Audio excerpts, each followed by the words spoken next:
దేశంలో ఇంకా కొన్ని ప్రదేశాల్లో చేశారు. అదే మరిగా కోలార్ జిల్లా మొత్తం చేశారు. ఇప్పుడు వారిని రమ్మన్నాను, వాళ్ళు వచ్చి ఇప్పుడే నాకు ప్రజెంటేషన్ చేశారు. మొట్టమొదటి విడతగా మన చిత్తూరు జిల్లా టోటల్గా ఇంటిగ్రేట్ చేసి మెడికల్ అన్ని కూడా అనుసంధానం చేస్తాం. ప్రైవేట్ హాస్పిటల్ని, గవర్నమెంట్ హాస్పిటల్ని, నర్సెస్ని, డాక్టర్ని అందరిని అనుసంధానం చేసి బెస్ట్ మెడికల్ ట్రీట్మెంట్ ప్రతి ఒక్కరికి ఇప్పించే బాధ్యత నేను తీసుకుంటున్నాను. అది ప్రారంభం మన కుప్పం నుంచే ప్రారంభిస్తాం. ఇది గాని అయితే ముందు కుప్పాన్ని పైలట్ చేస్తాం, ప్రూఫ్ ఆఫ్ కాన్సెప్ట్ చూస్తాం, బాగుంటే జిల్లా చేస్తాం, అక్కడి నుంచి స్టేట్ అంతా చేసి మెరుగైన వైద్య సేవలు ప్రజలకు ఇవ్వడానికి ఈ ప్రాజెక్ట్ను కూడా ఉపయోగిస్తామని చెప్పి కూడా నేను మీకు తెలియజేస్తున్నాను. ఇంకో పక్కన భూమి ఆర్గానిక్ ఫార్మింగ్, ఇది కూడా మీరు చూస్తే reliable digital ledger system documentation కోసరం, వెరిఫికేషన్ కోసరం ఏదైతే ఈరోజు మనం అందరం చూస్తూ ఉంటే బ్లాక్ చైన్ కూడా వస్తూ ఉంది. అలాంటి బ్లాక్ చైన్ కూడా తీసుకొని ఎక్కడ కూడా ల్యాండ్ రికార్డ్స్ అన్ని ఫోర్జరీ చేయకుండా, లేకుంటే ల్యాండ్ రికార్డ్స్ అన్ని ఇష్టానుసారంగా మార్పులు చేయకుండా ఇది కూడా చేయడానికి ముందుకు పోయాం. ఇవన్నీ కూడా కొన్ని ఇనిషియేటివ్స్ మాత్రమే ఈరోజు నేను ప్రారంభించాను. ఇవన్నీ కూడా 3 నెలల్లో ఒక షేపుకి వస్తాయి. ఈరోజు మీరందరూ గుర్తుపెట్టుకోవాల్సిన ఒకటి ఉంది. ఇక్కడ కుప్పంలో ఉండే ప్రతి ఒక్కరిని కోరుతున్నాను, నేను మిమ్మల్ని అందరినీ పైకి తేవాలని ఆలోచిస్తున్నాను. మీలో కూడా పట్టుదల ఉండాలి. మీరు అట్ట కాకుండా నేనేదో చెప్తే మీరు ఇట్నే చెప్తారు కాబట్టి మేము ఇట్లనే ఉంటామంటే మిమ్మల్ని ఎవరూ మార్చలేరు. మళ్ళీ అట్లా కాకుండా నేను చెప్పింది మీరు అర్థం చేసుకుని అందిపుచ్చుకోవాలి. ఈ పిల్లల భవిష్యత్తు కోసం నేను పనిచేస్తున్నా. రాబోయే 2047లో 23 సంవత్సరాల్లో కుప్పం భారతదేశానికి ఒక ఆదర్శ నియోజకవర్గంగా ఉండాలి. ఎవరన్నా చదువుకోవాలంటే బెంగళూరు పోవడం కాదు, కుప్పానికి రావాలి. అలాంటి ఇన్స్టిట్యూషన్స్ ఇక్కడ తీసుకొస్తాం. ఒక మెడికల్ కావచ్చు, ఒక ఇంజనీరింగ్ కావచ్చు, ఒక టెక్నాలజీ కావచ్చు, అలాంటివన్నీ తీసుకొస్తాం. ఇదే కాకుండా మోస్ట్ లివబుల్ ప్లేస్గా తయారు చేస్తాం. కుప్పానికి వస్తే ఆరోగ్యం పెరగాలి. ఎవరైనా కుప్పానికి వచ్చి ఇక్కడ ఉంటే మామూలుగా బెంగళూరులో ఉంటే కంటే ఒక 20-30 సంవత్సరాలు ఎక్కువ బతికే పరిస్థితి వస్తే ఎత్తుక్కుంటూ కుప్పానికి వచ్చే పరిస్థితి వస్తారు. అలాంటి ఆరోగ్యకరమైనటువంటి మోస్ట్ లివబుల్ ప్లేస్గా తయారు చేస్తాం. ఇవన్నీ తయారు చేయాలంటే మీ అందరి సహకారం కూడా అవసరం. నేను అందుకని ఇవన్నీ కూడా కుప్పాన్ని ఒక టూరిజం హబ్గా తయారు చేస్తాం.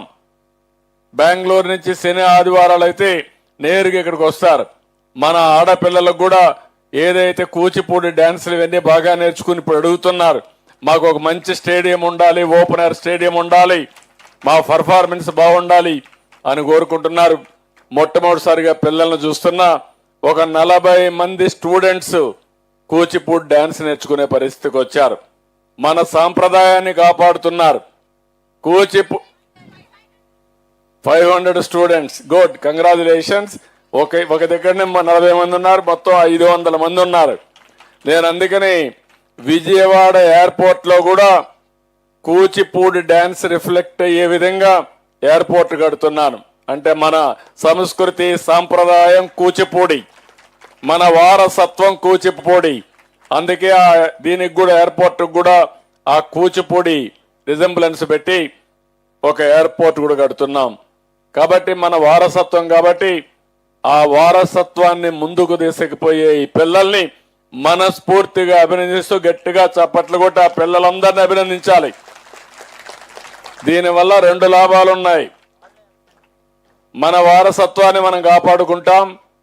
రెండో విషయంలో చూస్తే దీనివల్ల మన పిల్లల ఆరోగ్యం కూడా బాగుపడుతుంది. ఇది మన గొప్ప సంస్కృతి సాంప్రదాయం. ఇవన్నీ కూడా చేసుకుంటూ మనం ముందుకు పోతాం. ఇదే కాకుండా ఈరోజు మీరు చూస్తే మన దగ్గర టెంపుల్స్ కూడా బాగా ఉన్నాయి.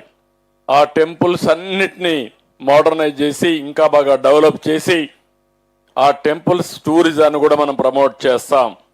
ఇంకొక పక్క ఎయిర్పోర్ట్ కూడా తొందరలోనే వస్తుంది.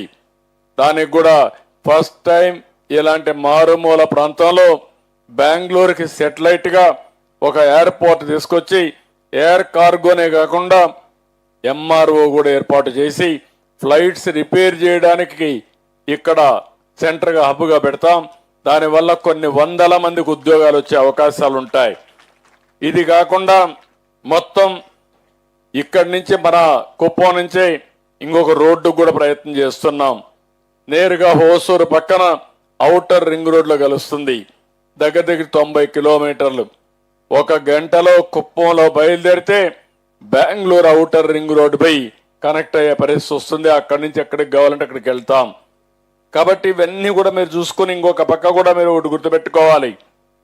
రోడ్లన్నీ కూడా రాబోయే రెండు సంవత్సరాల్లో బెస్ట్ రోడ్స్ గా తయారు చేస్తాం. ఆ తర్వాత మీరు ఏ గ్రామానికి పోవాలన్నా గుంతలు లేని రోడ్డుగా బ్యూటిఫుల్ రోడ్స్ ని తయారు చేసే బాధ్యత నాది. అది అయిన తర్వాత ఇక్కడ రైల్వే దీన్ని కూడా మనం ఇచ్చేస్తాం. రేపు రాబోయే రోజుల్లో అవసరమైతే దీన్ని అనుసంధానం చేసుకుంటే అటు బెంగళూరుకి కానీ చెన్నైకి కానీ 1 గంట 1.5 గంటకు మనం వెళ్ళిపోయే పరిస్థితి వస్తుంది. ఇంకో పక్క ఇంటర్నెట్ కూడా బాగా కనెక్టివిటీ డెవలప్ చేస్తాం. ప్రతి ఒక్క ఇంటికి కనీస అవసరాలన్నీ ఇస్తాం. ఇది కాకుండా మీరు చూస్తే ఇక్కడ ఏమాత్రం పొల్యూషన్ లేకుండా ఇండ్ల పైన సోలార్ కరెంట్ ఉత్పత్తి చేస్తాం. బయట నుంచి కరెంట్ అవసరం లేకుండా ఇక్కడే అవసరమైన కరెంట్ కూడా సబ్స్టేషన్ దగ్గరే తయారు చేస్తాం. అదే మరి ఇంకొక పక్కన బ్యాటరీ కూడా పెడతాం. రాత్రిలో కరెంట్ ఉత్పత్తి కాదు కాబట్టి రాత్రిలో బ్యాటరీలో స్టోర్ చేసుకుంటే మనకు అవసరం వాడుకుంటాం. అదే మరి మీరు అందరూ కూడా సైకిల్ వాడండి. అది కూడా ఎలక్ట్రికల్ సైకిల్ వాడండి. అవసరమైతే సైకిల్ మీద పోతాం. అదే సమయంలో ఆరోగ్యం కోసం మళ్ళీ పోయి ఎక్సర్సైజ్ చేయకుండా ఆఫీసు నుంచో మార్కెట్ నుంచో ఇంటికి పోయేటప్పుడు సైకిల్ తొక్కుంటా పోతే బెస్ట్ ఎక్సర్సైజ్ అవుతుంది. మీ ఆరోగ్యం బాగుపడుతుంది. ఒకవేళ మీకు కాదు అనుకుంటే ఎలక్ట్రికల్ సైకిల్ కాబట్టి ఆన్ చేస్తే ఇంటికి 5 నిమిషాలు చేరుకునే పరిస్థితి వస్తుంది. అన్ని వెహికల్స్ ని ఈవీ వెహికల్స్ గా తయారు చేస్తాం.